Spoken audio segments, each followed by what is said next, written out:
नमस्कार दोस्तों, जय श्री श्याम। कैसे हैं? उम्मीद करता हूं आप अपने निवास स्थान के ऊपर स्वस्थ और मस्त होंगे।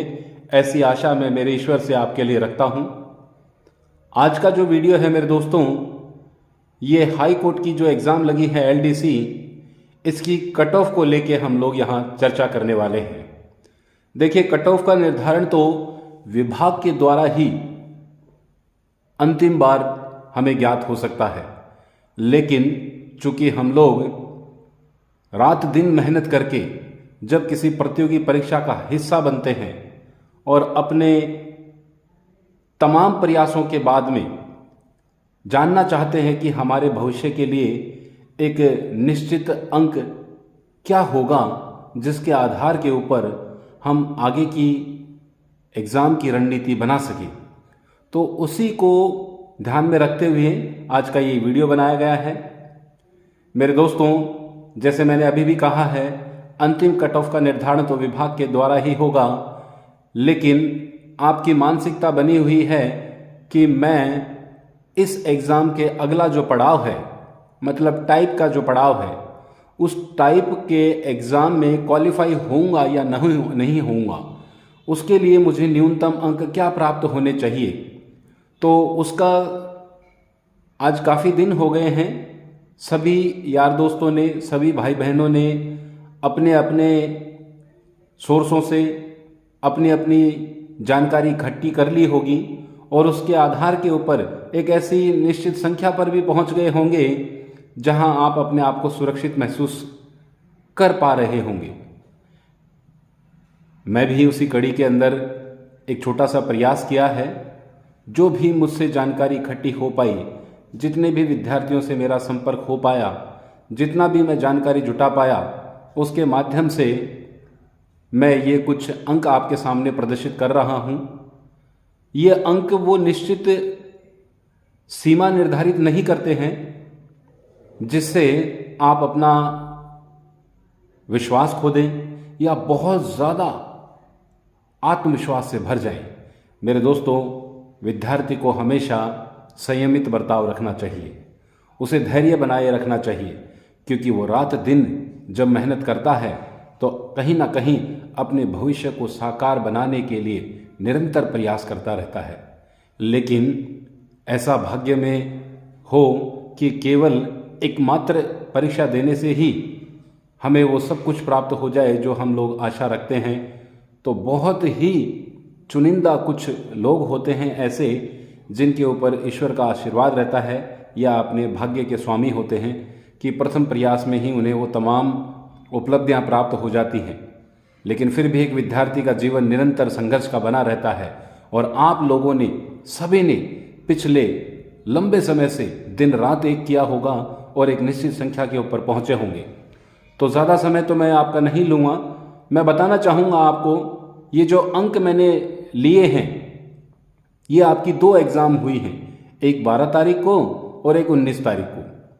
आपने ये चर्चाएं भी बहुत सुन ली होगी कि 12 तारीख का पेपर थोड़ा हार्ड था और 19 तारीख का पेपर एवरेज टाइप का था। जी हाँ, इसमें तो खैर कोई दो राय नहीं है। 12 तारीख का पेपर हार्ड अवश्य था और उसके कुछ कारण भी हैं। जैसे सबसे पहले तो ये जब पेपर लगा 12 तारीख को, ये आपका फर्स्ट पेपर था, तो आप इसका एक अनुभव प्राप्त नहीं कर पाए कि किस प्रकार के क्वेश्चंस आपके प्रश्न पत्र में आने वाले हैं। तो अनुभव की कमी की वजह से भी आप लोग अपने मस्तिष्क को एकाग्रचित नहीं कर पाए, मतलब अनभिज्ञ रहे कि हमारे सामने किस चीज़ की पृष्ठभूमि तैयार होने वाली है, कहाँ से हमारे क्वेश्चंस ज़्यादा वेटेज रखने वाले हैं। तो इस प्रकार के कारण भी 12 तारीख के विद्यार्थियों को थोड़ा सा नुकसान हुआ है। दूसरा बिंदु मैंने देखिए जो लिखा है वो पेपर का लेवल, तो इसमें कोई दो राय नहीं है कि पेपर का लेवल तो हार्ड ही था 12 तारीख का, जो 19 तारीख को लगा है उससे। तीसरा बिंदु मैंने लिखा है कि हवाबाजी भी हो रखी है। हवाबाजी का मतलब क्या है? 12 तारीख वाले विद्यार्थियों से विशेष अनुरोध करना चाहूँगा, कतई घबराए नहीं, कतई डरे नहीं। ये हवाबाजी जो हो रखी है कि पेपर बहुत सरल आ गया या पेपर बहुत हार्ड आ गया, तो मेरे दोस्तों आप धैर्य रखिए, क्योंकि पेपर जो आपका लगा है उसके अंदर मैंने राइट साइड में एक लिखा है, आप देख पा रहे होंगे, फ़ायदा या नुकसान, और नीचे लिखा हुआ है नॉर्मलाइजेशन। तो मेरे दोस्तों 12 तारीख वाले विद्यार्थियों को मैं कहना चाहूँगा कि आप डरे नहीं, आप चिंता ना करें, आपको किसी प्रकार का नुकसान नहीं होगा।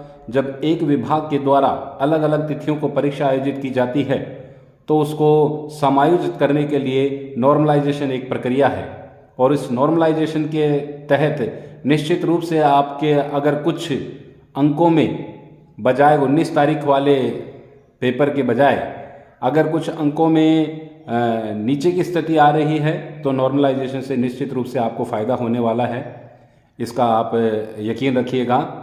और नुकसान की बात तो मैं नहीं कहूँगा।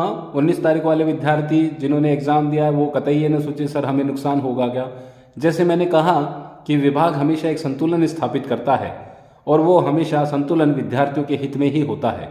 तो हार्ड और एवरेज पेपर को संतुलन स्थापित करके जो बोर्ड के माध्यम से एक अनुमानित कट ऑफ आपकी जो हो सकती है, वो जनरल के विद्यार्थी अगर 198 से 200 अंक यदि वो प्राप्त कर पा रहे हैं तो उन्हें किसी प्रकार की चिंता करने की आवश्यकता नहीं है। वो अपनी आगे की रणनीति बनाएं और अपने टाइप की तैयारी शुरू कर दें। ओबीसी के मेरे भाई बहनों से कहना चाहूँगा 190 से 194 अंक आ रहे हैं तो बिल्कुल चिंता मुक्त हो जाइए, कहीं ध्यान नहीं देना है आपको अपने आगे की लक्ष्य के ऊपर पूरा का पूरा ध्यान केंद्रित करते हुए अपने टाइप के अंदर दिन रात जैसे आपने पहले मेहनत करी है उसी प्रकार की मेहनत को तब तक जारी रखना है जब तक आप अंतिम सफलता प्राप्त नहीं कर लेते। इसी प्रकार के EWS के मेरे भाई बहनों से कहना चाहूँगा 188 नंबर सेफ स्कोर है, कोई चिंता वाली बात नहीं है, निश्चित रहिए आप। MBC के विद्यार्थियों को 184 अंकों के ऊपर किसी प्रकार का खतरा नहीं होगा। SC के जो मेरे भाई बहन हैं उनको 178 अंक यदि ला पा रहे हैं वो इस परीक्षा के अंदर तो चिंता नहीं है आपको आगे की तैयारी करनी है, टाइप के लिए जी जान लगा देनी है। ST के जो मेरे भाई बहन हैं यदि 170 अंक प्राप्त कर पा रहे हैं तो किसी प्रकार की घबराने की आवश्यकता नहीं है, आगे की रणनीति बनाना शुरू कर दीजिए। अगर मैं यहाँ एक बात कहूँगा, किसी बहन भाई के यदि इससे 2-4 नंबर कम हो रहे हैं तो मैं ये कहूँगा मेरे दोस्तों कि आप देखिए आपके ऑब्जेक्शन लग चुके हैं। ऑब्जेक्शन के बाद में आपकी एक जो आंसर की आएगी, जो फाइनल आंसर की आएगी, उसके अंदर यूँ मान के चलिए आपने जो ऑब्जेक्शन लगाए हैं आपने देख लिए होंगे हिंदी और इंग्लिश और जीके के जो लेवल है उसके अंदर कई प्रकार के ऐसे क्वेश्चन हैं जिनके ऊपर आपने आपत्ति लगाई है। तो मेरे दोस्तों 3 से 4 क्वेश्चन तो ऐसे हैं जो निश्चित रूप से आपके डिलीट की श्रेणी में आ सकते हैं और 1 से 2 क्वेश्चन आपका चेंज भी हो सकता है। देखिए आप यहाँ कहेंगे डिलीट की संख्या मैंने ज़्यादा लिखी है और चेंज की कम लिखी है। ऐसा होता है ज़्यादातर भर्ती परीक्षाओं के अंदर, जब कोई आंसर की जारी की जाती है और उसके बाद में ऑब्जेक्शन मांगे जाते हैं तो प्रत्येक विभाग के द्वारा उस प्रश्नों को बदलाव की स्थिति में वो कम जोर लगाते हैं किसी भी प्रकार के विरोध से बचने के लिए, इसलिए डिलीट के ऊपर उनका ज़्यादा फोकस रहता है। तो यहाँ इस वजह से मैंने 3 से 4 क्वेश्चनों को डिलीट की श्रेणी में रखा है। अब जब ये क्वेश्चन डिलीट होते हैं तो क्या इसका प्रभाव आपकी मेरिट के ऊपर पड़ेगा? जी हाँ, बिल्कुल पड़ेगा, निश्चित रूप से पड़ेगा। आप देखिए अगर 4 क्वेश्चन डिलीट होते हैं तो उस बहन भाई को तो नुकसान होगा जिनके ये सही हैं, और उन बहन भाई को फ़ायदा हो सकता है जिन्होंने इन क्वेश्चनों को अटेम्प्ट नहीं किए थे, क्योंकि इससे होगा क्या, इससे आपका अंक बाहर बढ़ जाएगा। ध्यान रखिएगा, अंक बाहर बढ़ जाएगा कहने का मतलब आपका प्रश्न जो 2 अंकों का होता है वो अब 2 अंकों का ना होके जितनी संख्या डिलीट हुई है उसके आधार के ऊपर कुछ पॉइंटों में प्लस हो जाता है। खैर इसकी जानकारी के लिए तो मैं एक अलग से वीडियो बनाऊंगा जिसके अंदर आपको मैं बताऊंगा कि किस प्रकार से डिलीट का फ़ायदा हो सकता है और टाइप का क्या रोल रहेगा। ये भी, इसके लिए भी मैं अलग से चर्चा करूंगा आपके साथ। टाइप का बहुत बड़ा रोल रहता है मेरे दोस्तों। अगर कोई बहन भाई इन नंबरों को प्राप्त कर रहा है और वो ये इच्छा रखता है कि मुझे तो अपना भविष्य सुरक्षित रखना है। इस पड़ाव को तो मैंने पार कर लिया, लेकिन आगे की रणनीति में टाइप क्या भूमिका निभाने वाली है, तो मेरे दोस्तों इसकी बहुत ज़बरदस्त भूमिका रहने वाली है। अगर कोई विद्यार्थी यहाँ पिछड़ रहा है तो यदि टाइप में वो अपनी एक्यूरेसी के ऊपर बहुत गजब का अगर ध्यान कर ले तो निश्चित रूप से उसको बहुत फ़ायदा होने वाला है। अगर आप कहते हैं तो टाइप के में क्या रोल होते हैं, क्या भूमिकाएं होती हैं, किस प्रकार से एक विद्यार्थी को इसमें फ़ायदा हो सकता है, उसके लिए नेक्स्ट वीडियो का इंतज़ार करिएगा आप।